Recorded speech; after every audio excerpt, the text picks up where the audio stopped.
The alarm pierced through the desert morning air at 0347 hours, jolting Second Lieutenant Maya Chen from her bunk at Forward Operating Base Thunder Ridge, 23 years old.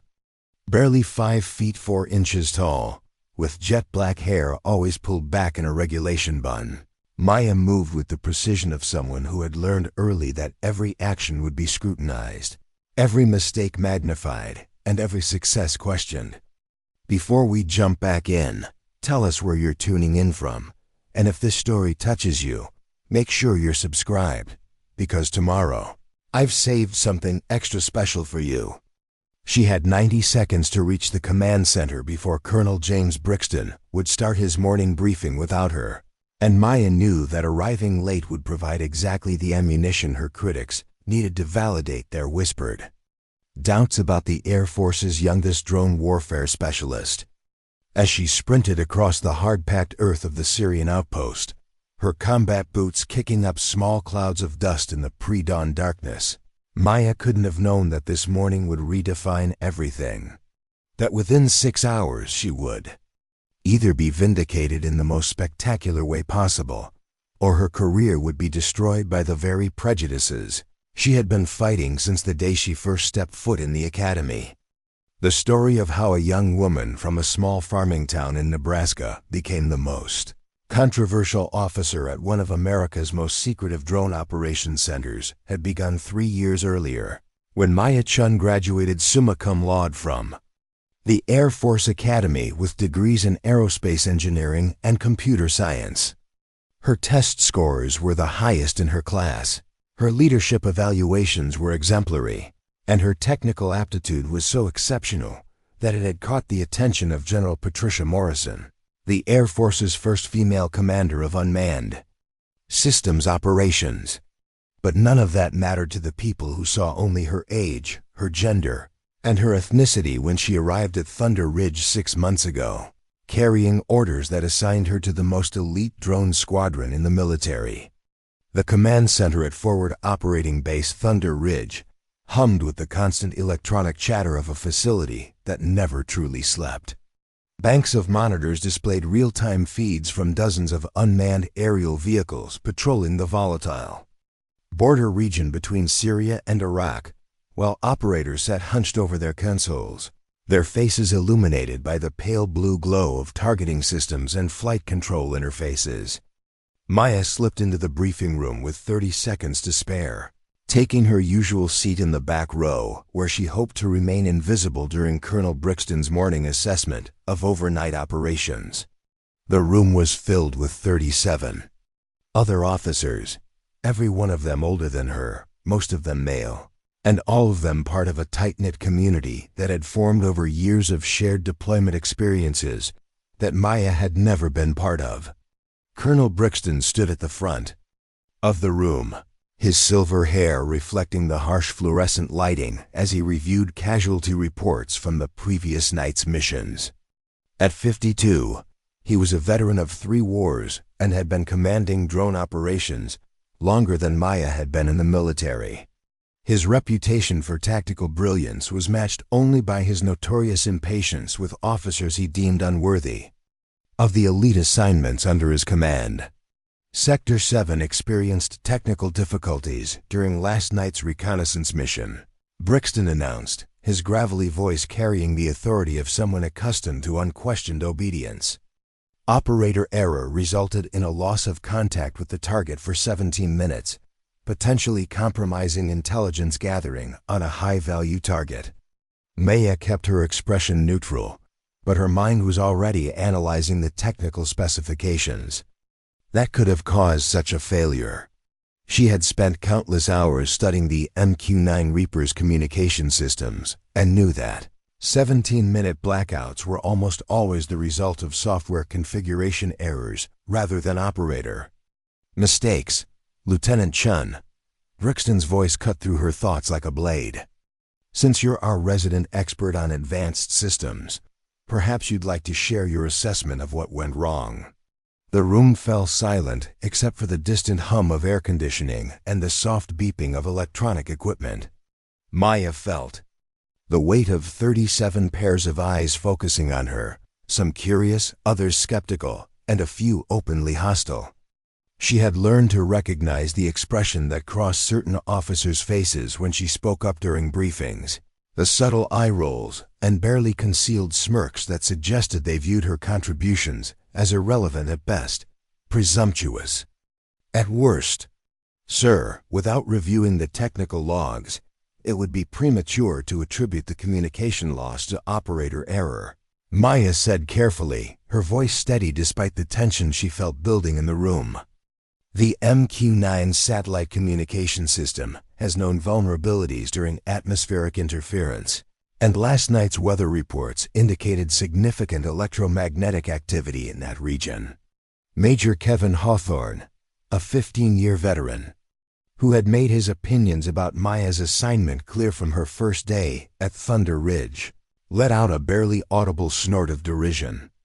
Of course, blame the equipment rather than acknowledge human failure, he muttered, just loud enough for several nearby officers to hear. Brixton's pale blue eyes fixed on Maya with an intensity that made her feel like she was being evaluated for something far more significant than her technical knowledge. Interesting theory, Lieutenant. However, Sergeant Rodriguez, who was operating that drone, has 8 years of experience and has never had a communication failure of this duration. Sir, experience is valuable, but technical systems operate according to physical laws rather than seniority, Maya replied, immediately regretting the words as soon as they left her mouth. The comment sounded more confrontational than she had intended, and she could see Brixton's jaw tighten with displeasure. Are you suggesting that Sergeant Rodriguez doesn't understand the equipment he's been operating successfully for nearly a decade? Brixton asked, his voice carrying a dangerous undertone that made several officers shift uncomfortably in their seats. Maya realized she was being maneuvered into a position where any answer would make her appear either arrogant or incompetent. If she backed down, she would look weak and uncertain. If she stood her ground, she would seem disrespectful to a senior, enlisted man whose experience commanded genuine respect throughout the unit.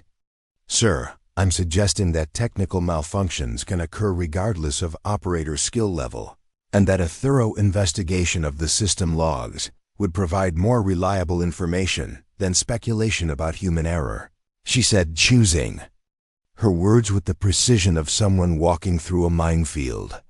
The silence that followed was broken by the soft chuckle of Captain Derek Volkov, a drone pilot whose family had emigrated from Russia when he was 12 and who had spent his entire military career proving his patriotism to people who questioned his loyalty based on his accent and surname. Classic Academy response, he said, his voice carrying just enough sarcasm to make the insult clear. When in doubt, blame the technology and demand more data. Several officers laughed, and Maya felt heat rising in her cheeks. She had walked into exactly the kind of trap that had been set for her repeatedly since arriving at Thunder Ridge, where her youth and academic achievements were viewed as evidence of arrogance rather than competence.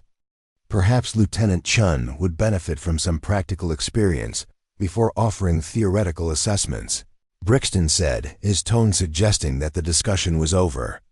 Major Hawthorne, assign her to backup operator duties for this afternoon's Border Patrol mission. Preparing and narrating this story took us a lot of time, so if you are enjoying it, subscribe to our channel. It means a lot to us. Now back to the story. Let's see how her theories hold up when she's actually responsible for keeping a $20 million aircraft in the air. Maya nodded once, maintaining her military bearing despite the humiliation of being publicly dressed down in front of the entire operational staff. Backup operator was typically assigned to junior enlisted personnel or officers being disciplined for poor performance, not to someone with her technical qualifications and security clearance level. As the briefing concluded and officers began filing out of the room, Maya remained in her seat, reviewing the morning's events and trying to understand how offering a technical opinion had resulted in what amounted to a professional demotion. She had been at Thunder Ridge for 6 months, and despite consistently excellent performance evaluations, She felt more isolated from her colleagues than she had on her first day.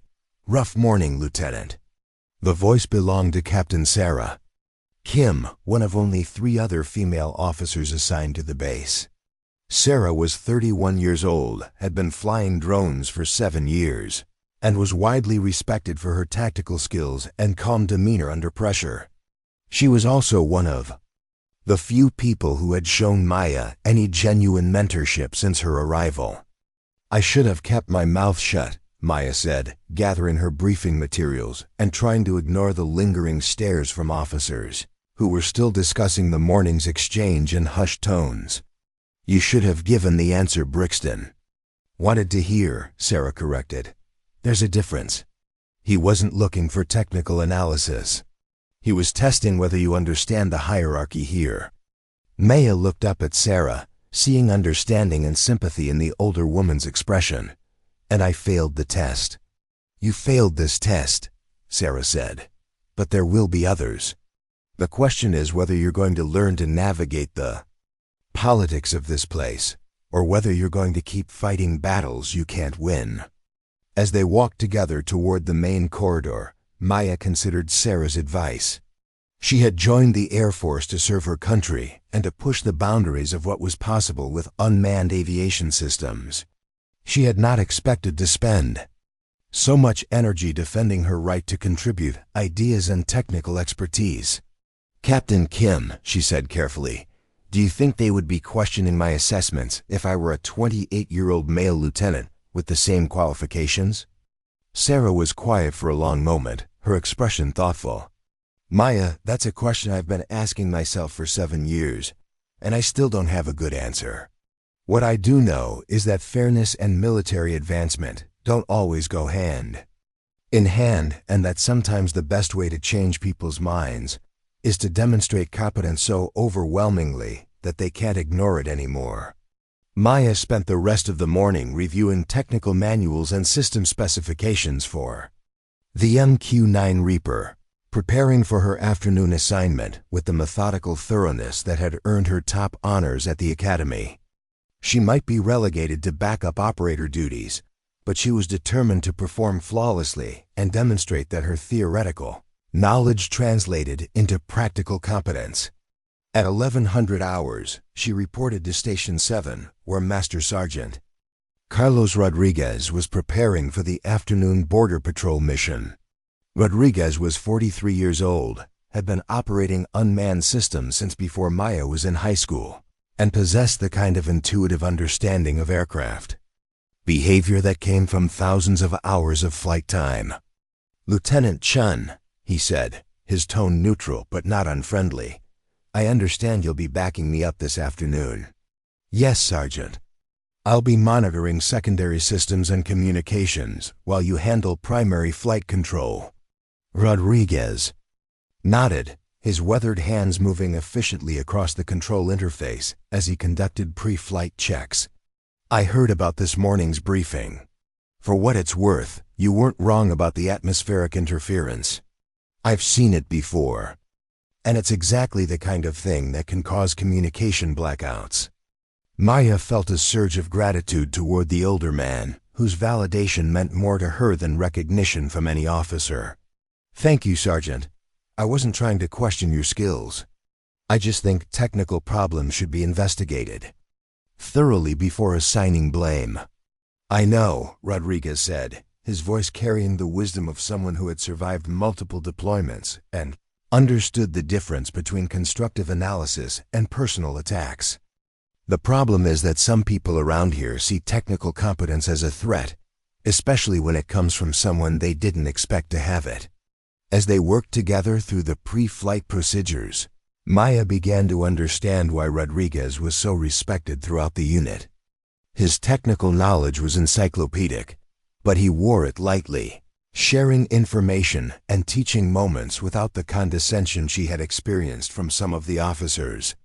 "Lieutenant," he said as they completed the final system checks, "I want you to know that whatever political nonsense is happening in the officer ranks, it doesn't change the fact that when we're flying these missions, technical competence is the only thing that matters. Lives depend on getting it right." And I'd rather fly with someone who knows the systems inside and out than someone who's just trying to prove a point. Maya nodded, feeling more confident than she had all morning. For the next several hours, she would be responsible for helping to keep a sophisticated aircraft operational in contested airspace, supporting intelligence gathering that could save American lives. Whatever personal politics were complicating her assignment to Thunder Ridge, the mission itself was exactly what she had trained for. At 13:47 hours, they received their flight assignment. Border patrol along Sector 12, with particular attention to a stretch of desert where intelligence suggested enemy forces might be establishing supply routes. It was routine reconnaissance, the kind of mission that experienced operators could handle without significant challenge. Maya settled into her position at the secondary console, her fingers moving across the interface with the fluid precision that had impressed her instructors at training school. She monitored communication frequencies, tracked weather patterns, and maintained awareness of other aircraft operating in the area, all while staying ready to assume primary control if Rodriguez needed backup. For 2 hours, the mission proceeded exactly as planned. Their MQ-9 Reaper cruised at 28,000 feet, its cameras and sensors recording detailed imagery of the terrain below, while its communication systems relayed real-time intelligence back to analysts at the base. Maya found herself relaxing into the rhythm of operational flying, the constant awareness and decision-making that made drone operations simultaneously challenging and addictive. Then, at 15:47 hours, everything changed. "Contact," Rodriguez said, sharply, his voice cutting through the routine chatter of the command center. Multiple fast-moving objects approaching from the northeast. Possible hostile aircraft. Maya's hands flew across her console, pulling up threat assessment data and communication protocols, while Rodriguez maneuvered their aircraft to maintain surveillance, while avoiding potential engagement. On her screen, she could see more than a dozen contacts moving at high speed toward a position that intelligence had identified as a possible coalition forward operating base. "Not aircraft," she said, her voice steady despite the adrenaline beginning to surge through her system. "Signature analysis indicates unmanned systems. Multiple drones, probably armed, heading directly toward Outpost Alpha." Rodriguez's jaw tightened as he processed the implications. Outpost Alpha housed nearly 200 coalition personnel, including medical staff and civilians working on humanitarian projects. If hostile drones were heading toward that position, hundreds of lives were at immediate risk. Thunder Ridge. "Control, this is Reaper 77, Rodriguez said into his headset. "We have multiple hostile drones approaching Outpost Alpha. Request immediate guidance on rules of engagement." The response came back within seconds, crackling through their headsets with unusual urgency. "Reaper 77, you are cleared to engage. Repeat, you are cleared to engage hostile targets threatening coalition personnel." Maya felt her heart rate spike as she realized what was about to happen. This was no longer a routine reconnaissance mission. They were about to engage in active combat, using their aircraft's weapon systems to destroy enemy drones before they could reach their targets. But as Rodriguez began maneuvering for attack position, alarms started blaring across both of their consoles. Primary flight control systems were experiencing cascading failures, exactly the kind of technical malfunction that could leave them helpless while enemy drones closed in on coalition forces. "I'm losing primary control," Rodriguez said, his voice tight with concentration as he fought to maintain aircraft stability. "Multiple system failures across the board. I need you to take secondary control while I try to restore primary systems." Maya's training took over as she smoothly assumed control of their aircraft, her hands moving across the interface with the precision born of countless hours of simulation and practice. But even as she stabilized their flight path, she could see that the technical problems were more severe than anything she had encountered in training. "Sergeant, we've got 18 hostile drones closing on Outpost Alpha, and our weapons systems are offline," she said, her voice remaining calm despite the magnitude of the crisis they were facing. "If we can't get primary control restored in the next 4 minutes, those people are going to die." Rodriguez worked frantically to restore their systems while Maya maintained control of their aircraft and monitored the approaching enemy formation. But as seconds ticked by, it became clear that conventional repair procedures weren't going to be sufficient to address the scope of their technical failures. That was when Maya made a decision that would change everything. Instead of following standard emergency protocols, which would have required them to abort the mission and return to base while enemy drones attacked coalition forces, Maya began implementing an experimental flight control configuration she had developed during her Academy research project. "Lieutenant, what are you doing?" Rodriguez asked, his voice reflecting both confusion and concern, as he watched Maya's hands flying across her console in patterns he didn't recognize. "I'm bypassing the corrupted primary control pathways and routing flight commands through the secondary navigation system," Maya said, her voice steady as she concentrated on the complex technical procedure. "It's not standard protocol, but it should restore weapons control long enough for us to engage."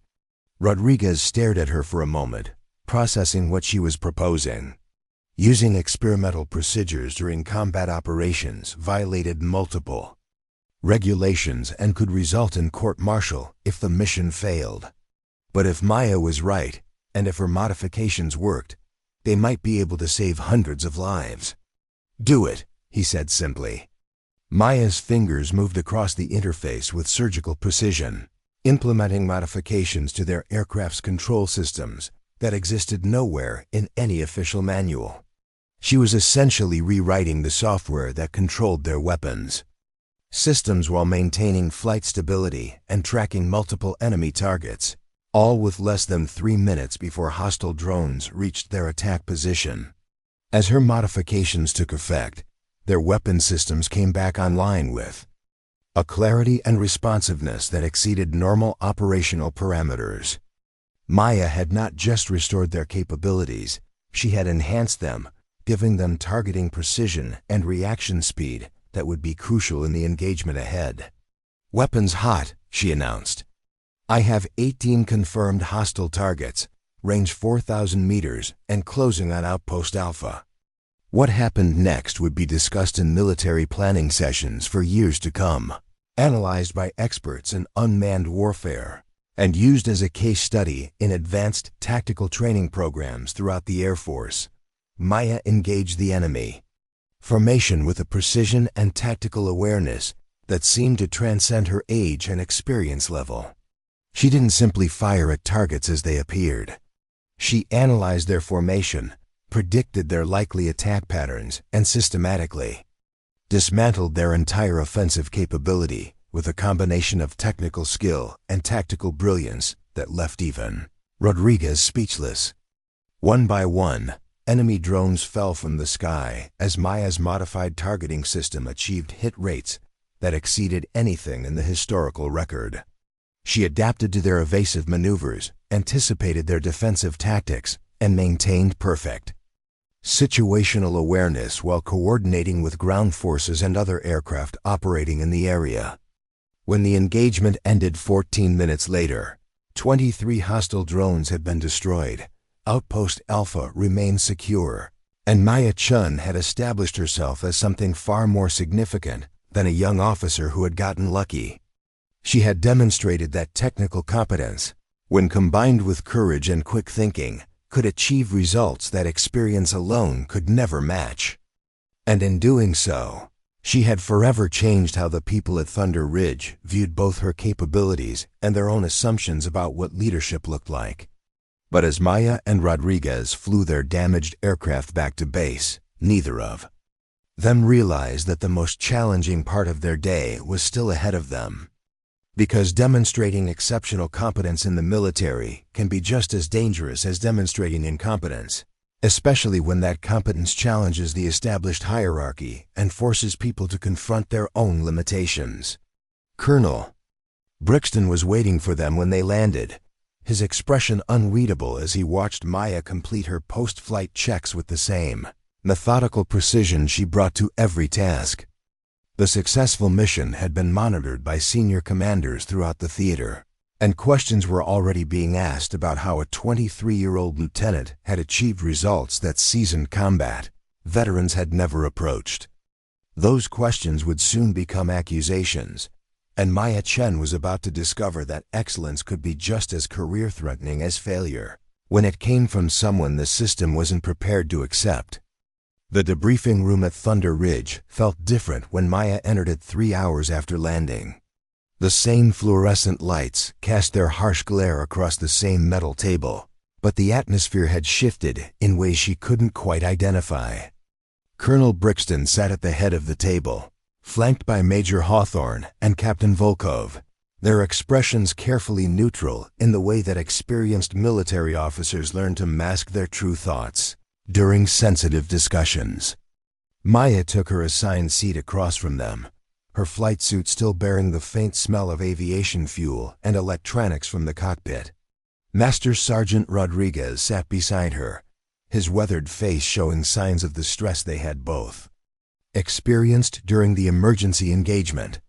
For a moment, the only sound in the room was the distant hum of air conditioning and the soft clicking of Brixton's pen against his notepad.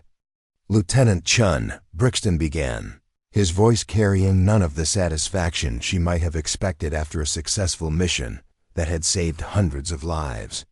"I've reviewed the preliminary mission reports, and I have some concerns about the procedures you employed during today's engagement."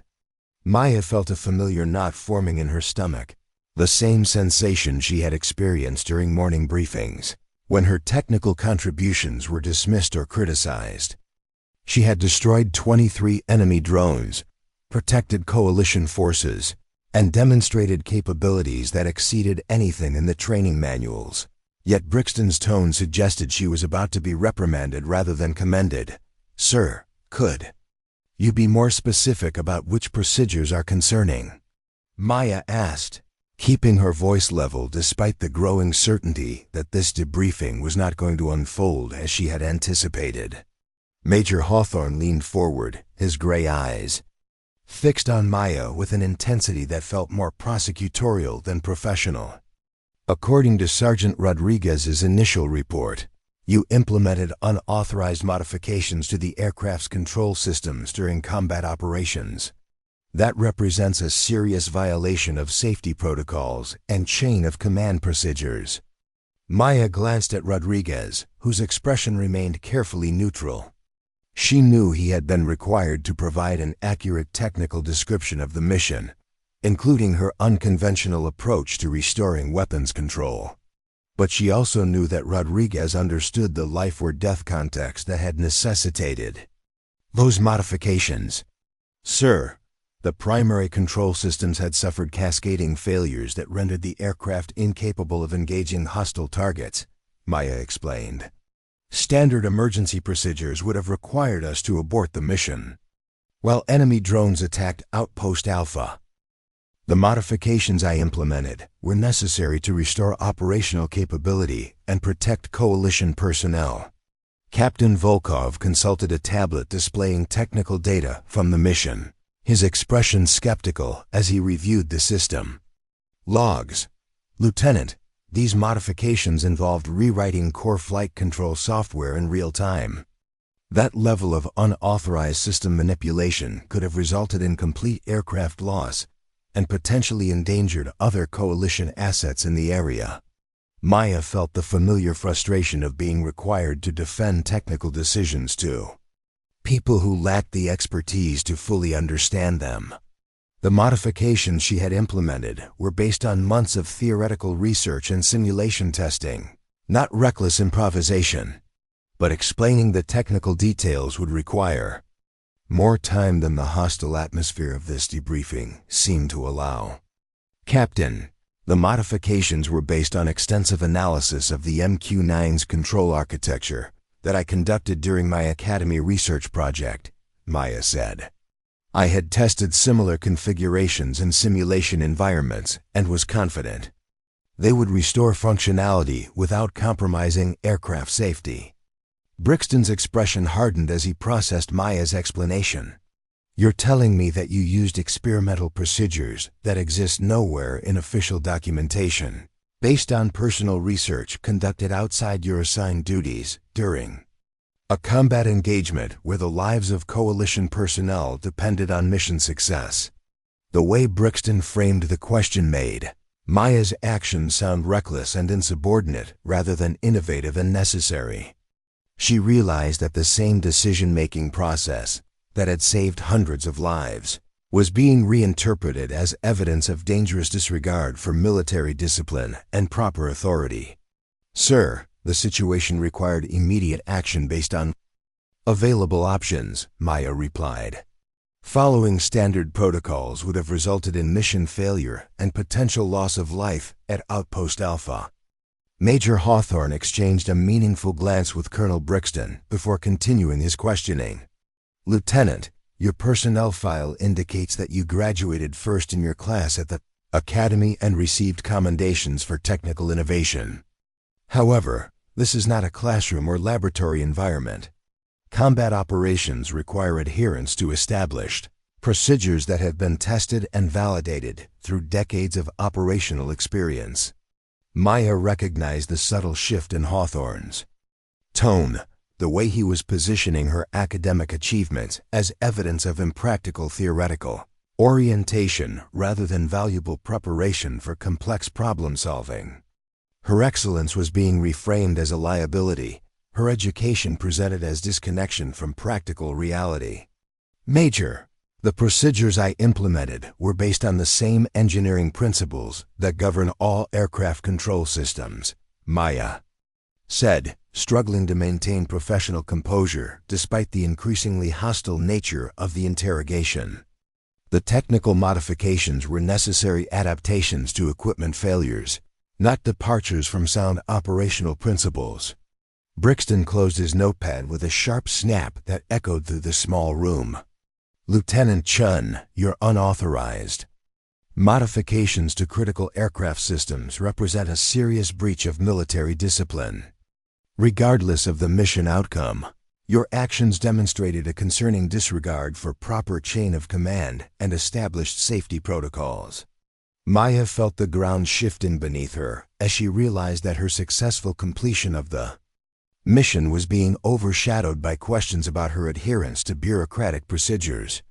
The same innovative thinking that had enabled her to save lives was being characterized as insubordination and reckless disregard for authority. Sir, I respectfully request that the technical aspects of my decisions be reviewed by qualified systems engineers who can evaluate the appropriateness of the modifications within the context of the emergency situation, Maya said, knowing even as she spoke that her request would likely be denied or ignored.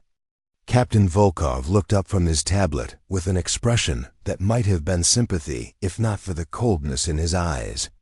Lieutenant, the technical details are less important than the principle involved. Military effectiveness depends on disciplined adherence to established procedures, not individual officers making autonomous decisions based on personal theories. Rodriguez shifted uncomfortably in his chair, and Maya could sense his internal struggle between loyalty to the officer who had saved the mission and recognition of the political realities that governed their careers. Finally, he spoke up, his voice carrying the respectful tone of an experienced enlisted man addressing superior officers. Sir, if I may, Rodriguez said carefully. Lieutenant Chun's modifications were implemented under extreme time pressure while maintaining full coordination with ground control and other aircraft in the area. Her technical execution was flawless, and the results speak for themselves. Brixton turned his attention to Rodriguez with the kind of withering stare that could end a career with a single efficiency report. Sergeant, your technical assessment is noted. However, this discussion concerns command decisions and military discipline, not operational outcomes. The dismissal of Rodriguez's expert opinion crystallized something in Maya's understanding of what was really happening in this room. Her successful mission was being deconstructed not because she had failed, but because her success challenged fundamental assumptions about competence, authority, and the proper role of junior officers in military operations. Major Hawthorne opened a thick folder and withdrew several documents that Maya recognized as personnel evaluations and training records. "Lieutenant, your record indicates exceptional technical aptitude and academic achievement. However, multiple supervisors have noted concerns about your tendency to question established procedures and offer unsolicited technical recommendations."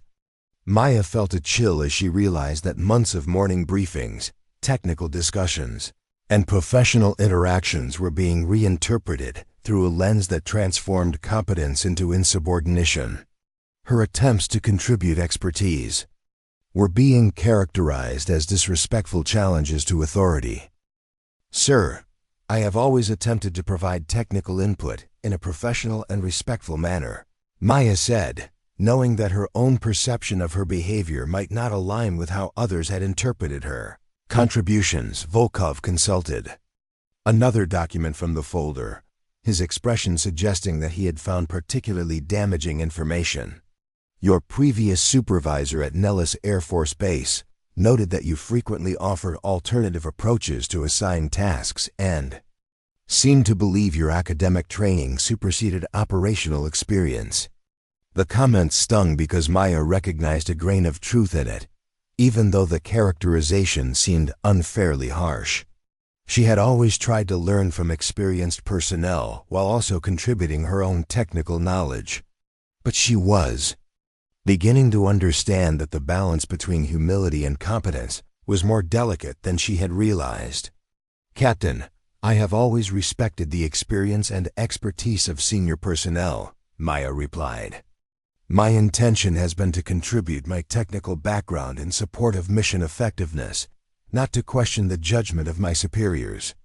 Brixton leaned back in his chair, his expression suggesting that he had heard enough to reach his conclusions about Maya's fitness for continued service at Thunder Ridge. "Lieutenant Chen, the Air Force invests significant resources in training officers for specialized assignments. That investment is predicated on the expectation that those officers will integrate effectively into existing command structures and operational procedures." Maya sensed that Brixton was building towards some kind of formal action, possibly a transfer or disciplinary recommendation that would effectively end her career in unmanned systems operations. The successful mission that should have validated her capabilities was instead being used as evidence of her unsuitability for continued service. "Sir, I am committed to serving effectively within established command structures while contributing my technical expertise in support of mission success," Maya said, attempting to strike the balance between confidence and deference that seemed to be required. Major Hawthorne closed the personnel folder and exchanged another meaningful glance with Colonel Brixton. "Lieutenant, effective immediately. You are being reassigned to administrative duties pending a comprehensive review of your performance and fitness for continued operational assignments." The words hit Maya like physical blows. Administrative duties meant removal from all flight operations, isolation from the work she had trained for, and a clear signal to everyone on base that she was being disciplined for professional inadequacy. Her career in drone operations was effectively over, regardless of what any formal review might conclude. "Sir, I request the opportunity to present a detailed technical analysis of today's mission, including documentation of the system failures that necessitated the modifications I implemented," Maya said, knowing that her request would likely be denied, but needing to make the attempt anyway. Brixton stood up, indicating that the debriefing was over and that further discussion would not be welcome. "Lieutenant, your request is noted and will be considered as part of the formal review process. Report to Major Patterson in personnel." Services at 0800 tomorrow morning for assignment of administrative duties. As the senior officers filed out of the room, Maya remained seated beside Rodriguez, both of them processing what had just happened. The successful completion of the most challenging mission either of them had ever experienced had somehow resulted in Maya's effective removal from operational duties. "Ma'am," Rodriguez said quietly, his voice carrying a mixture of anger and sympathy, "what just happened in here wasn't about your performance or your adherence to procedures. That was about politics and perception, and it's not right." Maya nodded, feeling emotionally drained by the realization that excellence could be just as career-threatening as failure when it came from someone the system wasn't prepared to accept. "Sergeant, I appreciate your support, but I don't want you to compromise your own position by defending my actions." Rodriguez shook his head firmly. "Ma'am, I've been in this business for 20 years, and I've never seen anyone handle a crisis situation with the skill and composure you demonstrated today. If the Air Force can't recognize that kind of competence, then the problem isn't with you." As Maya left the debriefing room and walked through the corridors of Thunder Ridge, she became aware of the way other personnel were looking at her. Word of the mission's success had spread throughout the base, but so had rumors about her reassignment to administrative duties. Some faces showed curiosity, others showed sympathy, and a few showed the kind of satisfaction that came from seeing someone they had always considered unworthy finally receiving what they viewed as appropriate treatment. Captain Sarah Kim intercepted Maya near the entrance to the junior officers' quarters, her expression serious and concerned. "Maya, I heard about the debriefing. Are you okay?" Maya considered how to answer that question honestly. She was professionally devastated, personally frustrated, and increasingly angry about the way her successful mission had been reinterpreted as evidence of professional inadequacy. But she was also determined not to let the injustice of the situation break her spirit or compromise her commitment to serving with integrity. "I'm processing what happened," Maya said. "I destroyed 23 enemy drones and protected hundreds of coalition personnel. But somehow that's being characterized as evidence that I'm unfit for operational duties." Sarah's expression darkened with anger and recognition. "Maya, what you're experiencing is something that every competent woman in this organization has faced at some point. The standards are different for us. Excellence is viewed as arrogance, innovation is characterized as insubordination, and competence is interpreted as a threat to established authority." Maya felt a mixture of validation and sadness as she realized that her experience was not unique, that other capable officers had faced similar challenges simply for demonstrating abilities that exceeded what others expected from them. How do you deal with it? How do you continue serving when the system seems designed to punish the very qualities that should be valued? Sarah was quiet for a moment, considering her response carefully. "Sometimes you have to choose between fighting the system and working within it.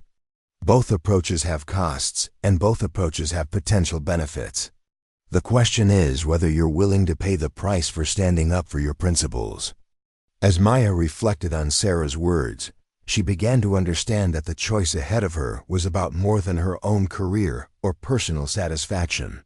Her response to this injustice would send a message to other young officers who might face similar challenges and would either validate or challenge the assumptions that had led to her reassignment.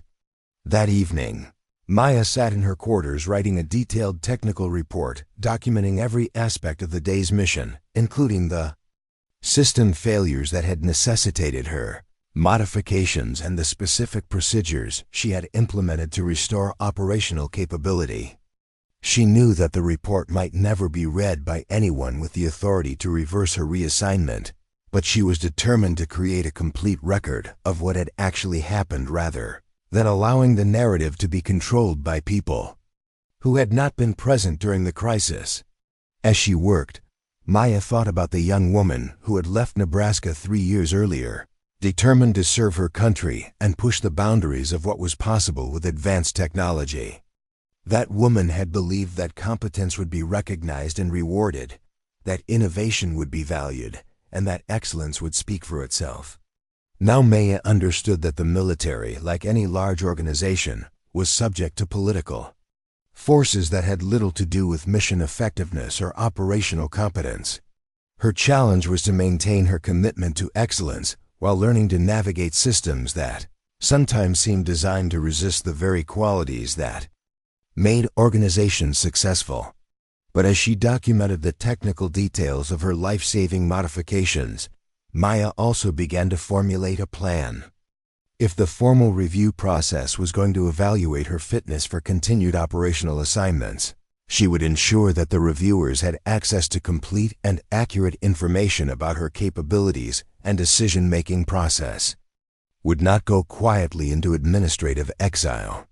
She would fight for the opportunity to continue serving in the capacity where she could make the greatest contribution to mission success and national security.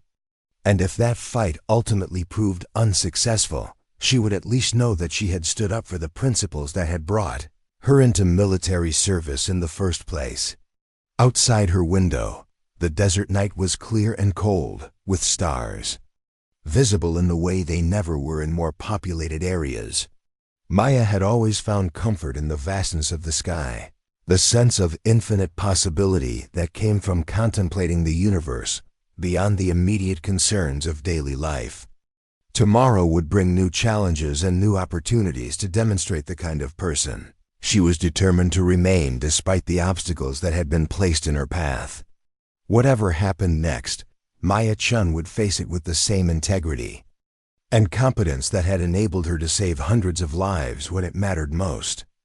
The irony was not lost on her that in proving herself capable of exceptional performance under pressure, she had also proven herself to be exactly the kind of officer that some people were, determined to eliminate from positions of responsibility.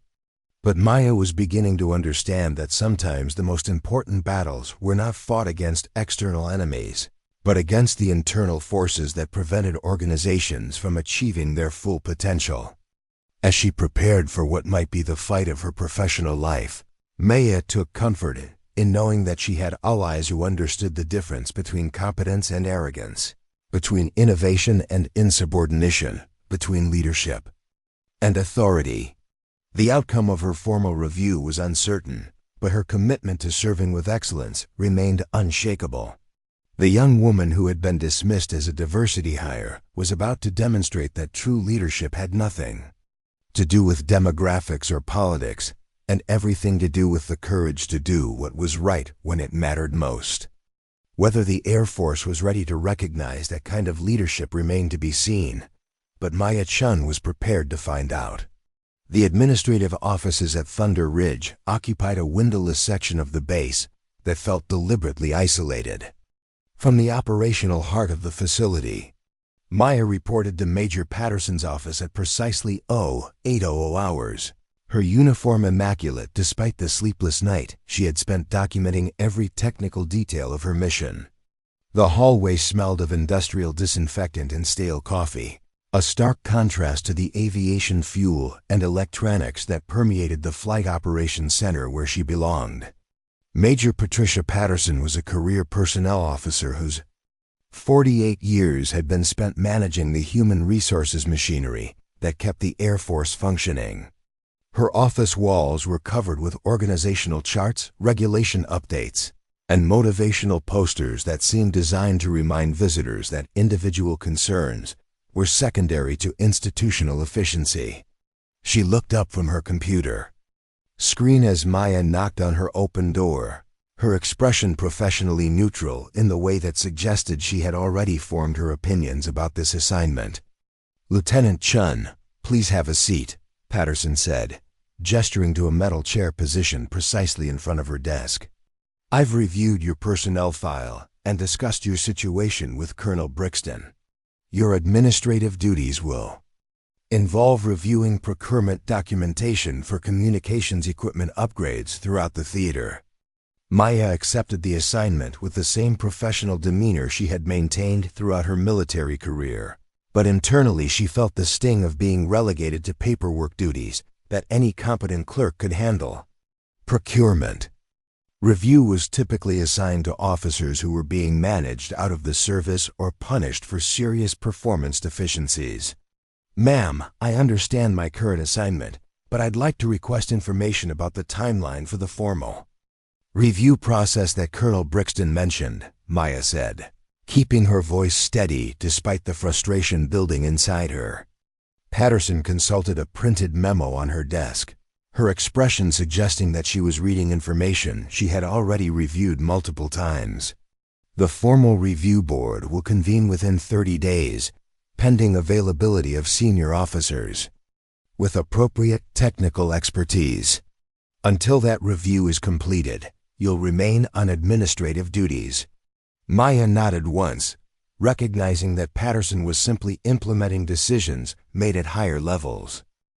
But 30 days felt like an eternity when she knew that every day away from operational duties would make it harder to return to the work she had trained for. Her technical skills would atrophy, her tactical knowledge would become outdated, and her credibility within the drone operations community would suffer irreparable damage. "Ma'am, is there any mechanism for expediting the review process, given the operational tempo and personnel requirements of the unit?" Maya asked, knowing the answer but needing to exhaust every available option. Patterson's slight smile suggested that she had encountered similar requests from other officers who found themselves in administrative exile. "Lieutenant, the review process follows established timelines designed to ensure thoroughness and fairness. Attempts to circumvent those procedures would only reinforce concerns about your respect for proper military processes." As Maya left Patterson's office with a stack of procurement documentation, thick enough to keep her busy for weeks, she understood that she was being systematically isolated from any opportunity to demonstrate her operational competence. The administrative assignment was designed not just to keep her away from flight duties, but to ensure that she remained visible to the entire base as an officer who had been judged inadequate for her primary responsibilities. The procurement documents were mind-numbing in their bureaucratic complexity, filled with technical specifications for communication equipment that she could have configured and optimized in her sleep. Maya found herself reviewing purchase orders for systems she had helped design during her academy research, evaluating proposals from contractors whose capabilities she understood better than the FADI acquisition officers who had written the requests. For 3 days, Maya maintained perfect professional behavior while processing paperwork that represented the most inefficient possible use of her technical expertise.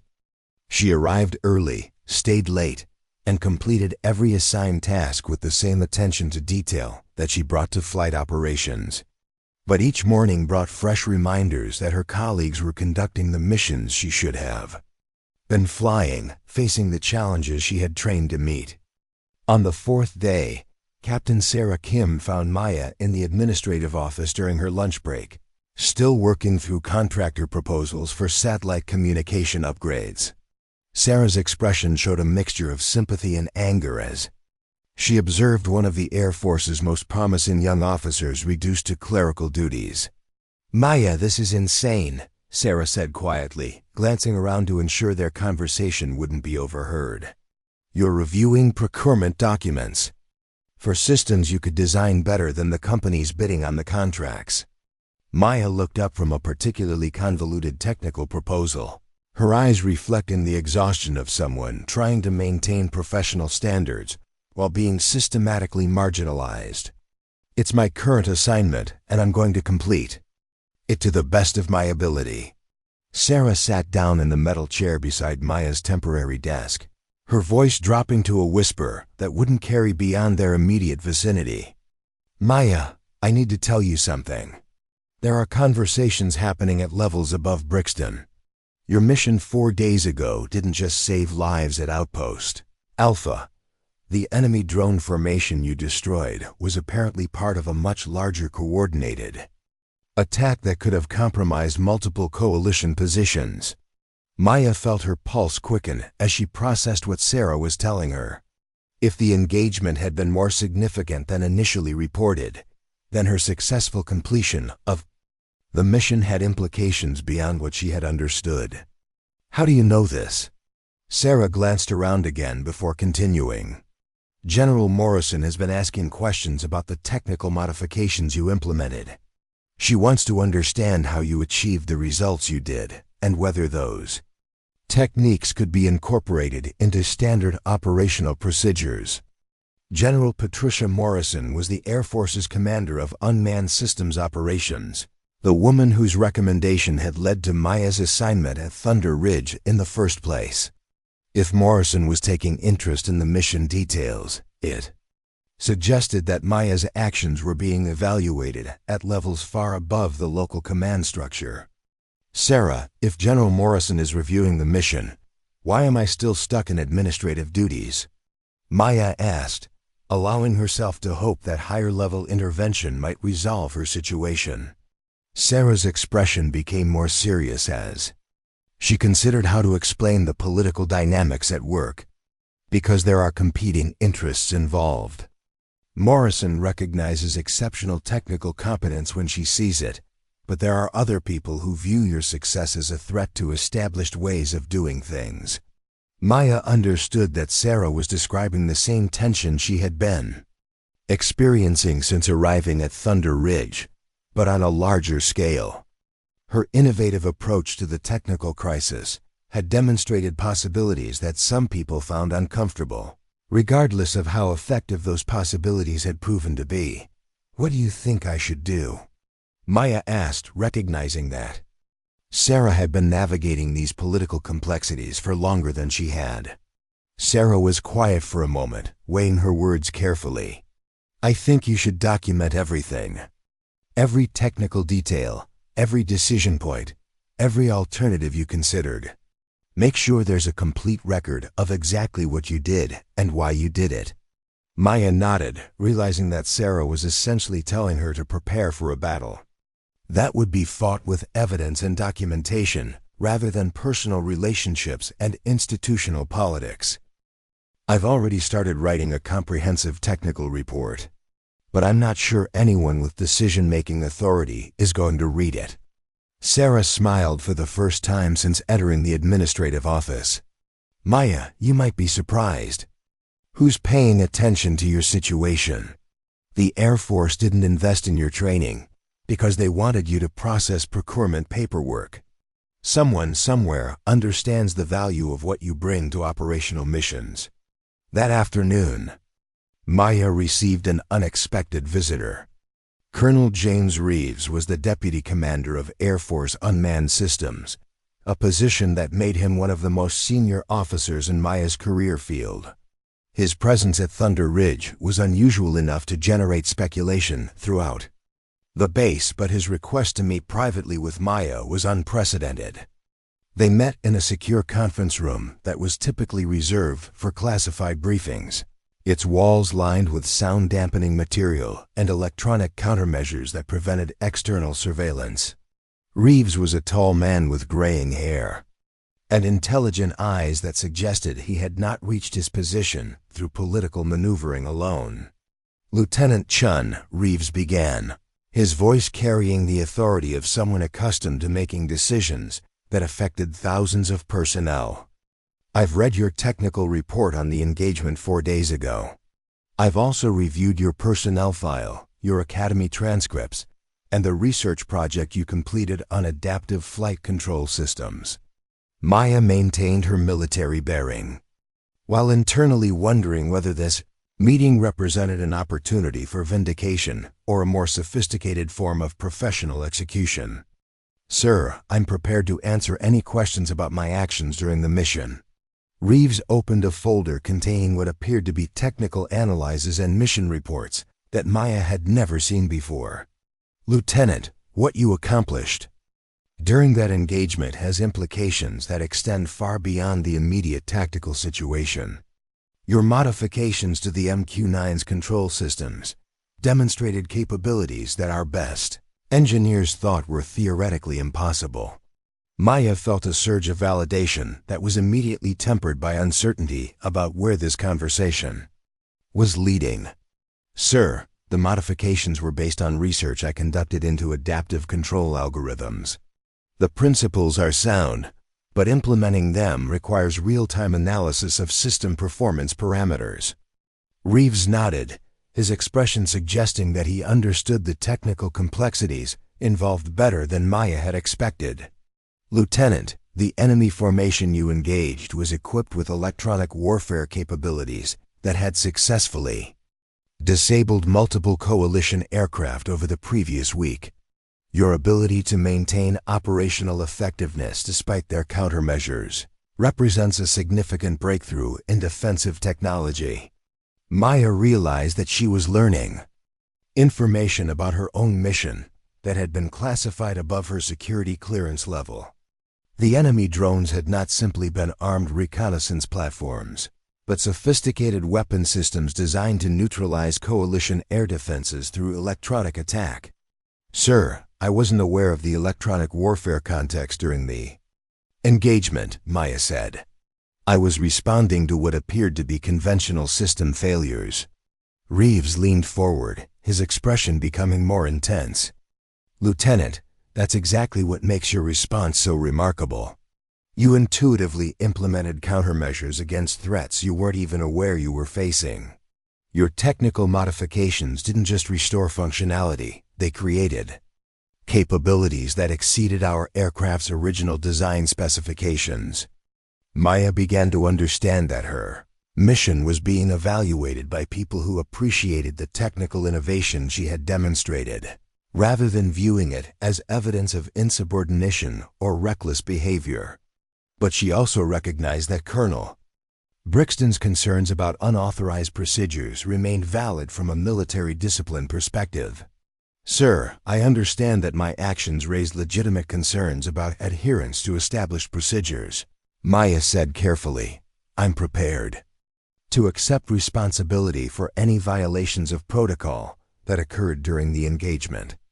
Reeves smiled for the first time during their conversation, his expression showing approval for Maya's willingness to acknowledge the complexity of her situation.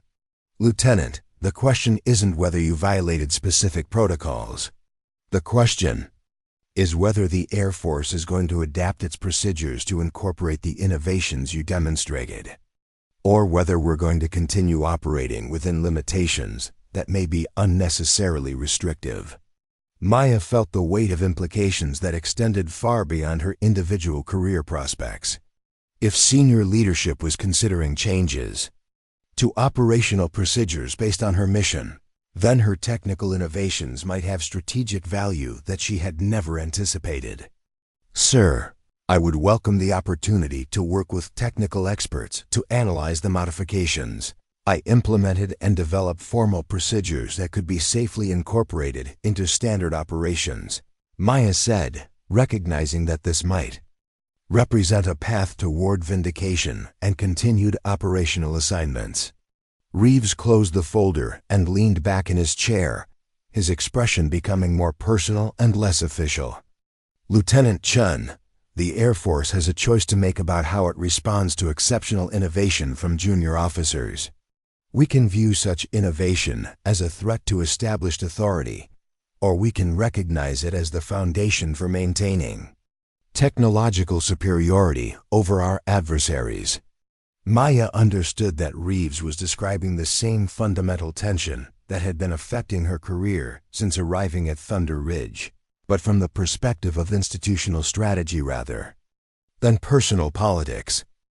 Her success challenged not just individual authority figures, but organizational assumptions about how innovation should occur within military structures. Sir, I'm committed to serving in whatever capacity best supports mission success and national security, Maya said, meaning every word but also recognizing that her definition of effective service might differ from what others expected. Reeves stood up, indicating that their meeting was concluding, but his expression suggested that their conversation was the beginning of something rather than the end.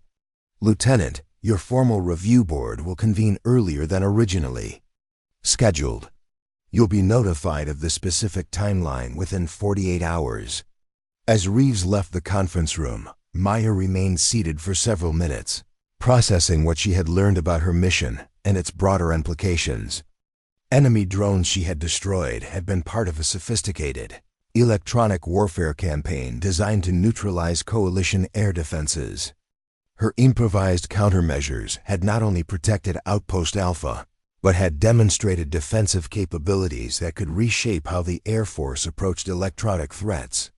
But Maya also understood that technical innovation alone would not be sufficient to resolve her situation. The formal review board would evaluate not just her mission performance, but her fitness for continued service within command structures that valued predictability and adherence to established procedures. That evening, Maya returned to her quarters to find a message waiting from Master Sergeant Rodriguez. He requested a meeting to discuss technical details of their mission that he wanted to clarify before the formal review process began. They met in a maintenance hangar that was empty except for aircraft undergoing routine service, their conversation protected by the ambient noise of industrial equipment and ventilation systems.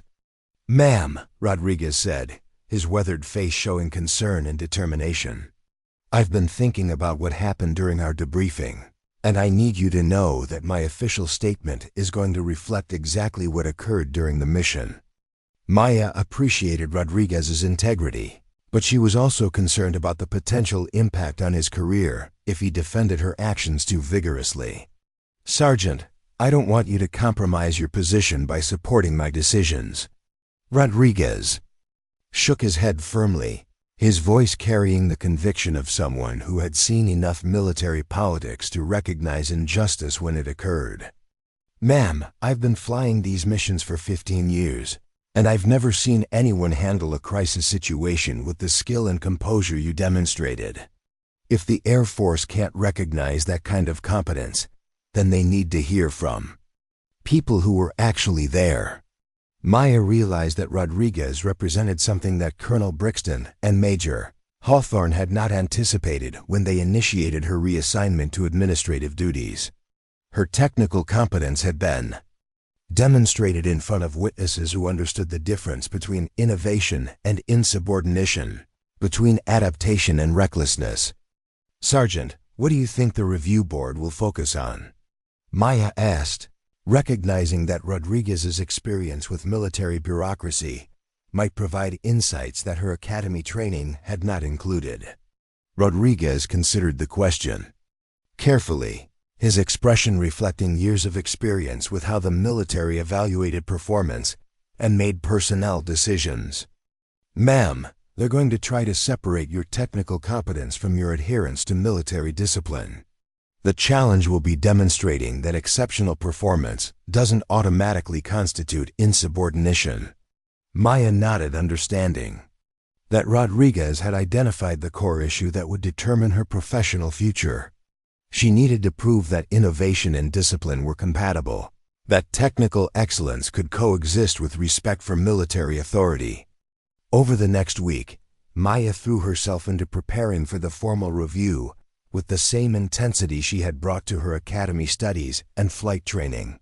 She documented every aspect of her mission in technical detail, researched precedents for adaptive modifications to aircraft systems, and prepared responses to every question she could anticipate about her decision-making process. But Maya also began to understand that her individual case had become symbolic of larger questions about how the military should respond to technological innovation and changing operational requirements. Her review would be evaluated not just as an assessment of her personal fitness for service, but as a precedent for how the Air Force would treat future innovations from junior officers. Captain Sarah Kim provided informal mentorship throughout Maya's preparation, sharing insights about military politics and review board procedures that were not covered in any official training materials. Sarah's experience as one of the few women to achieve success in drone operations gave her unique perspective on the challenges Maya was facing. "Maya, remember that the review board members are human beings with their own biases and assumptions," Sarah explained during one of their evening conversations. Your job is not just to prove that your technical decisions were correct, but to demonstrate that you understand the broader context of military service and command authority. Maya appreciated Sarah's guidance, but she was also determined not to compromise her integrity or apologize for competence that had saved lives and protected national security interests. Her challenge was to present her case in ways that acknowledged legitimate concerns about military discipline while defending the innovations that had made her mission successful. The formal review board convened on a gray Tuesday morning in Kushvar, a conference room that had been configured to accommodate the 5 senior officers who would evaluate Maya's case. Colonel Patricia Hayes served as the board president, flanked by technical experts from Air Force Materiel Command and operational commanders from throughout the unmanned systems community. Maya entered the room in her dress uniform, every detail perfect despite the nervous energy that had kept her awake for most of the previous night. She took her assigned seat facing the review board, acutely aware that the next several hours would determine whether her military career would continue or effectively end with administrative reassignment to duties that made no use of her capabilities. Colonel Hayes began the proceedings with a statement that outlined the board's mission and the standards they would apply in evaluating Maya's case. Her voice was professional and neutral, giving no indication of her personal opinions about the technical and disciplinary issues they would be examining. Lieutenant Chen, this review board has been convened to evaluate your fitness for continued assignment to operational duties within Air Force Unmanned Systems programs, has announced. We will examine both your technical competence and your adherence to military discipline and command authority. Maya stood and acknowledged the board's jurisdiction with the crisp precision that had characterized her military bearing throughout her career. Ma'am, I understand the board's mission, and I'm prepared to answer any questions about my actions and qualifications. The first phase of the review focused on technical details of Maya's mission, with questions from engineering experts who understood the complexity of the modifications she had implemented under combat conditions. These exchanges played to Maya's strengths, allowing her to demonstrate the depth of her technical knowledge and the soundness of her decision-making process. Colonel Richard Park, a systems engineer with extensive experience in aircraft control technologies, led this portion of the review with questions that tested Maya's understanding of the theoretical principles underlying her innovations. Lieutenant Chen, your modifications to the MQ-9's flight control systems involved real-time rewriting of core software modules. Can you walk us through the specific algorithms you implemented? Maya responded with detailed explanations that demonstrated not only her technical competence, but her ability to adapt theoretical knowledge to practical operational requirements under extreme time pressure.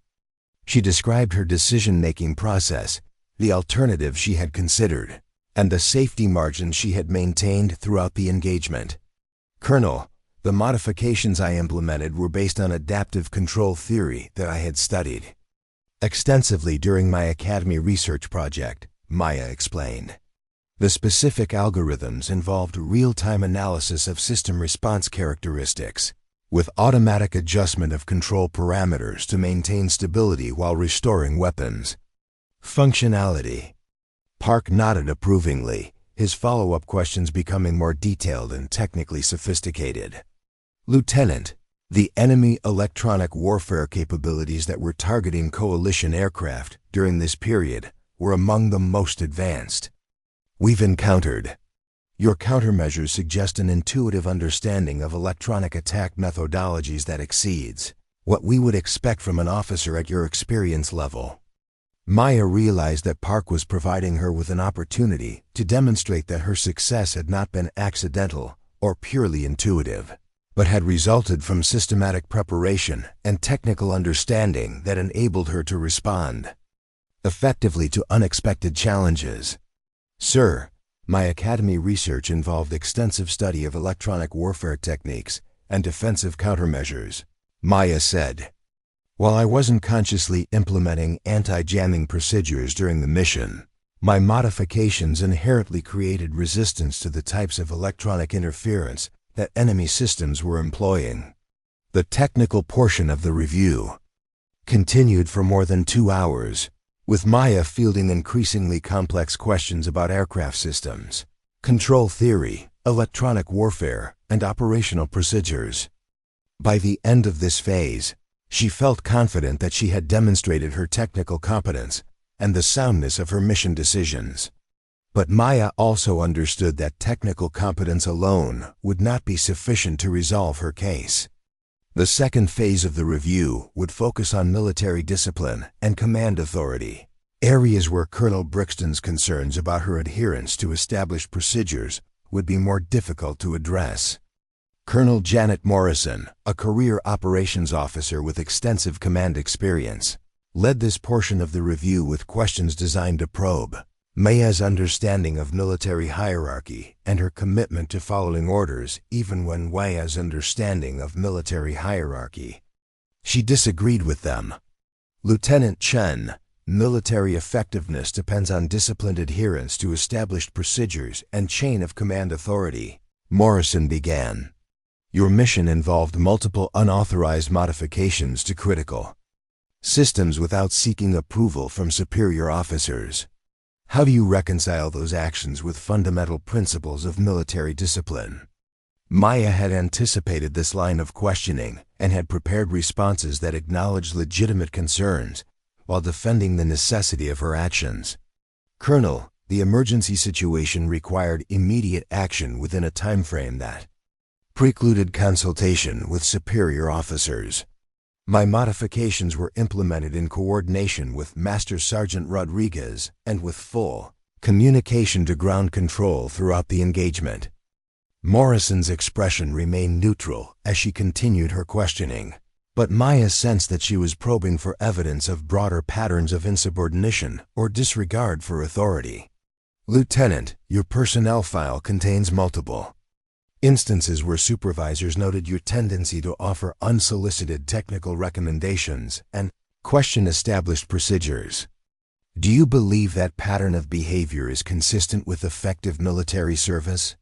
Maya felt the familiar frustration of having her technical contributions recharacterized as evidence of insubordination, but she maintained her composure and responded with the honesty that had guided her throughout her military career. Colonel, I have always attempted to contribute my technical expertise in support of mission effectiveness while maintaining appropriate respect for command authority. If my communications have been perceived as inappropriate, I'm committed to improving my approach while continuing to serve to the best of my abilities. The questioning continued for another hour, with Morrison and other board members exploring Maya's understanding of military culture, her relationships with colleagues, and her commitment to serving within established command structures. Maya answered each question honestly while trying to demonstrate that her technical innovations were compatible with military discipline and respect for authority. As the formal review concluded, Maya felt emotionally drained but satisfied that she had presented her case completely and honestly. She had demonstrated her technical competence, acknowledged legitimate concerns about military discipline, and shown her commitment to continued service regardless of the board's decision. Colonel Hayes announced that the board would deliberate and render their decision within 72 hours, after which Maya would be notified of their findings and any recommendations for her continued service. As Maya left the conference room, she realized that everything she had worked for during her military career would be determined by the discussions that would occur in her absence. Maya spent the next 3 days in professional limbo, continuing her administrative duties while waiting for news that would determine her future. She processed procurement documents with the same attention to detail that had characterized her performance throughout the review process, but her mind remained focused on the technical and disciplinary issues that the board was evaluating. On Friday afternoon, Maya received orders to report to Colonel Hayes' office at 1600 hours for notification of the board's decision. She arrived 15 minutes early and waited in the outer office, her uniform perfect and her bearing military. Despite the anxiety that had been building throughout the week, Colonel Hayes received Maya in her private office, a space decorated with awards and photographs that reflected a distinguished career in Air Force operations. Hayes' expression was serious but not hostile as she gestured for Maya to take a seat. Across from her desk, Lieutenant Chen, the review board has completed its evaluation of your case, Hayes announced.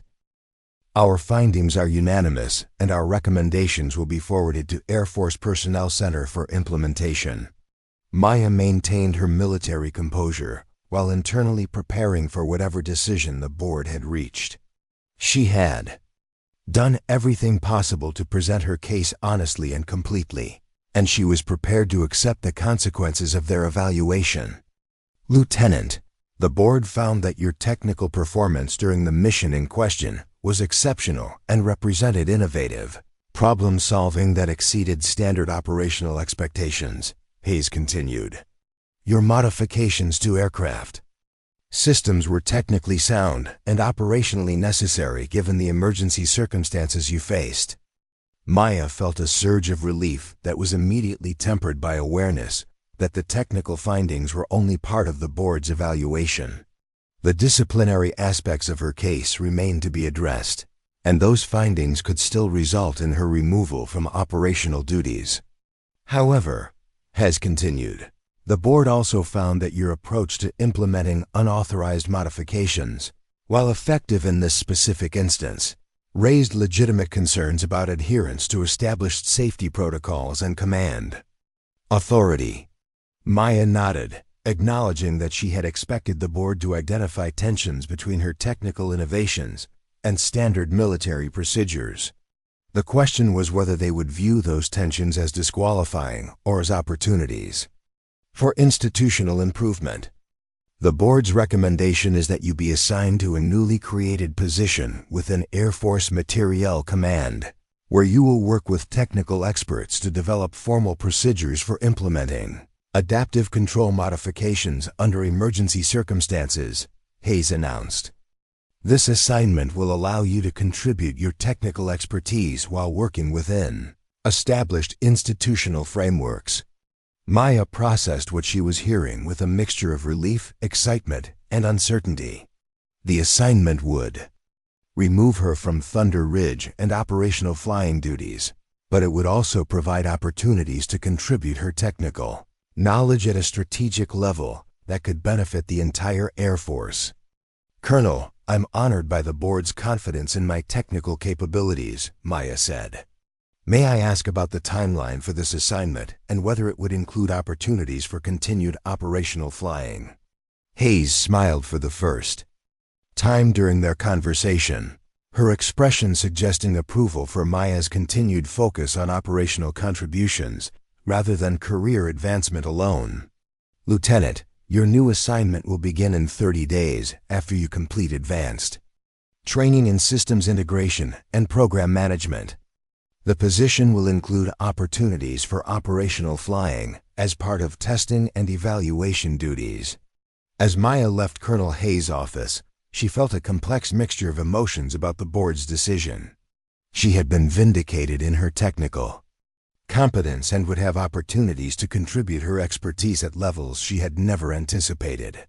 But she was also being removed from the operational environment where she had planned to build her career. Over the next week, as Maya prepared for her transition to the new assignment, she began to understand that her case had implications beyond her individual career prospects. The Air Force was acknowledging that technical innovation from junior officers could contribute to operational effectiveness, but was also establishing frameworks for managing such innovation within existing command structures. Captain Sarah Kim helped Maya process the mixed emotions she felt about leaving Thunder Ridge for an assignment that represented both opportunity and exile. Maya, what you've accomplished here will change how the Air Force thinks about technical innovation and junior officer contributions for years to come, Sarah explained. Maya appreciated Sarah's perspective, But she also felt sadness about leaving the operational flying duties that had drawn her into military service. "Sarah, I wanted to be a combat pilot, not a program manager. This assignment feels like a consolation prize rather than recognition of my capabilities." Sarah's expression became more serious as she considered how to explain the significance of what Maya had achieved. "Maya, you're being given the opportunity to shape how the entire Air Force approaches unmanned systems operations. That's not a consolation prize. That's a chance to have strategic impact that no individual pilot could ever achieve." As Maya's departure date approached, she received an unexpected visit from General Patricia Morrison, the Air Force commander whose recommendation had originally brought her to Thunder Ridge. Morrison's presence at the base generated significant attention, but her request for a private meeting with Maya suggested that her visit had more specific purposes. They met in the same secure conference room where Maya had spoken with Colonel Reeves weeks earlier. But Morrison's presence gave the space an entirely different atmosphere of authority and strategic importance. Morrison was a small woman with silver hair and intelligent eyes that reflected decades of experience in military aviation and technology development. "Lieutenant Chen," Morrison began, her voice carrying the authority of someone who had reached the highest levels of Air Force leadership through competence and determination. "I've read the complete report from your review board, including technical analyses of your mission that have been classified above your current security clearance level."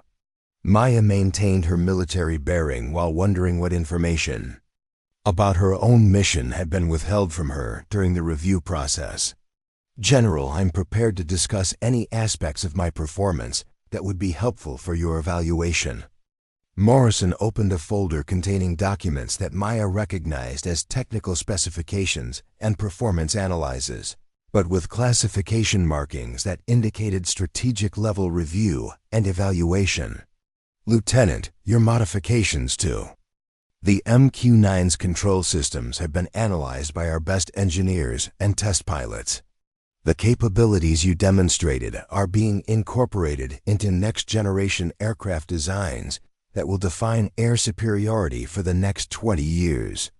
Maya felt a surge of pride that was immediately tempered by recognition that her individual innovations were being scaled to strategic levels that she had never imagined.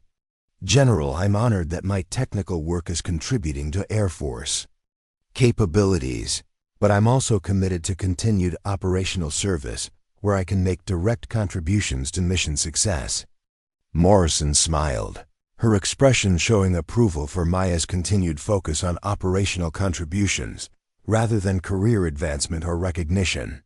"Lieutenant, your new assignment will involve exactly that kind of direct contribution to mission success, but at a level where your innovations can benefit thousands of pilots rather than individual missions." Maya began to understand that Morrison was describing her new role in terms of strategic impact rather than administrative exile, and that the opportunities ahead might exceed what she could have achieved through traditional operational assignments.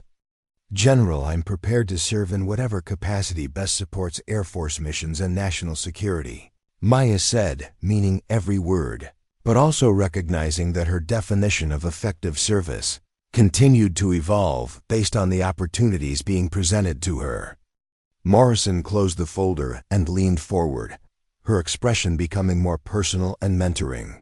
"Lieutenant Chen, the Air Force has a choice about how it responds to exceptional talent and innovation from junior officers.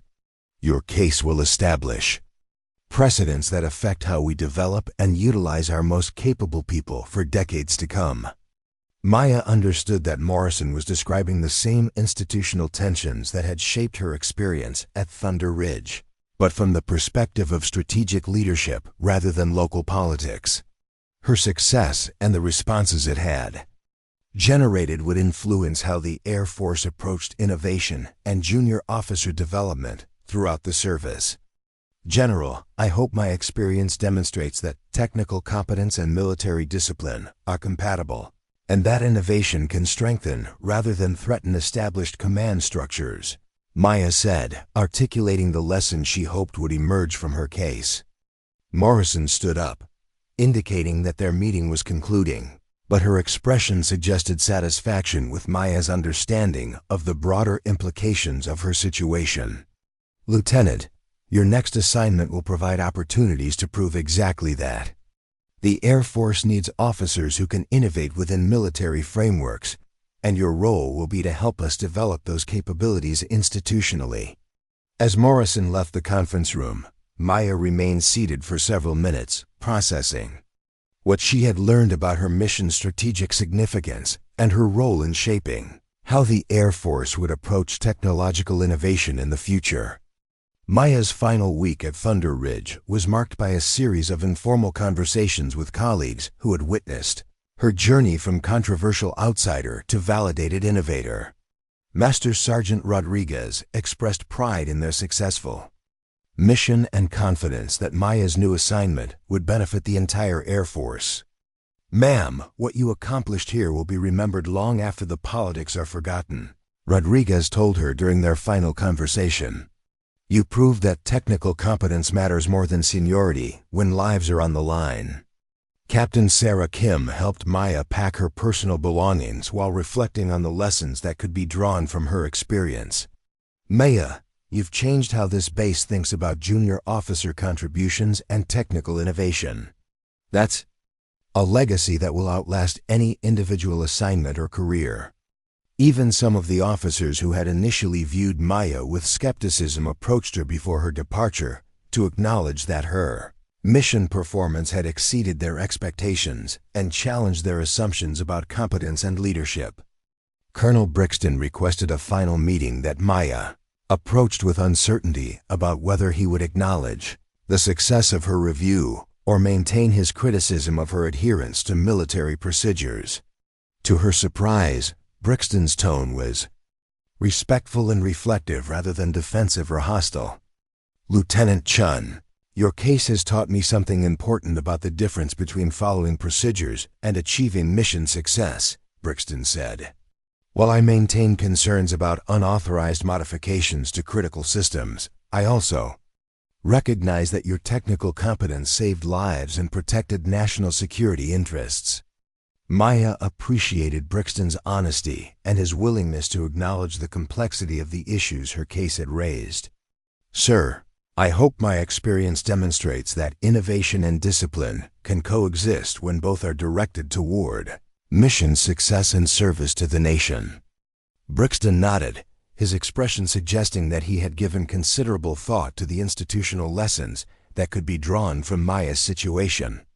"Lieutenant, the Air Force needs officers who can think independently while serving effectively within command structures. Your new assignment will provide opportunities to help us develop those capabilities systematically."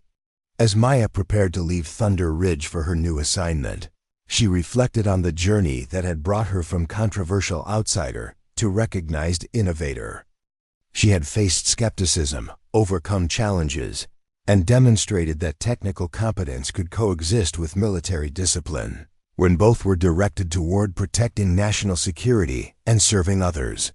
The young woman who had been dismissed as a diversity hire had proven that excellence transcended demographics and politics, that innovation strengthened rather than threatened military effectiveness, and that true leadership consisted of courage to do what was right when it mattered most.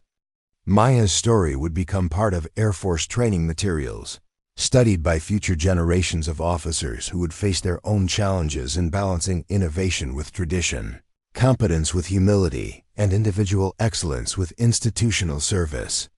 Her legacy would be measured not just by the lives she had saved during one critical mission, but by the precedents she had established for how the military could harness and protect the talents of its most capable people.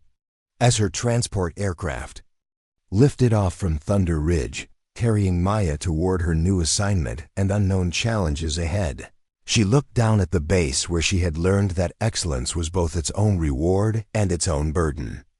The desert landscape stretched endlessly below, full of possibilities and opportunities for service that she was only beginning to understand.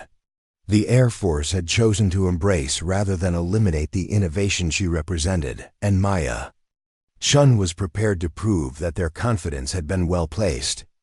Whatever challenges lay ahead, she would face them with the same integrity and competence that had carried her through the darkest moments of her young career. Up next, you've got two more standout stories right on your screen. If this one hit the mark, you won't want to pass these up. Just click and check them out.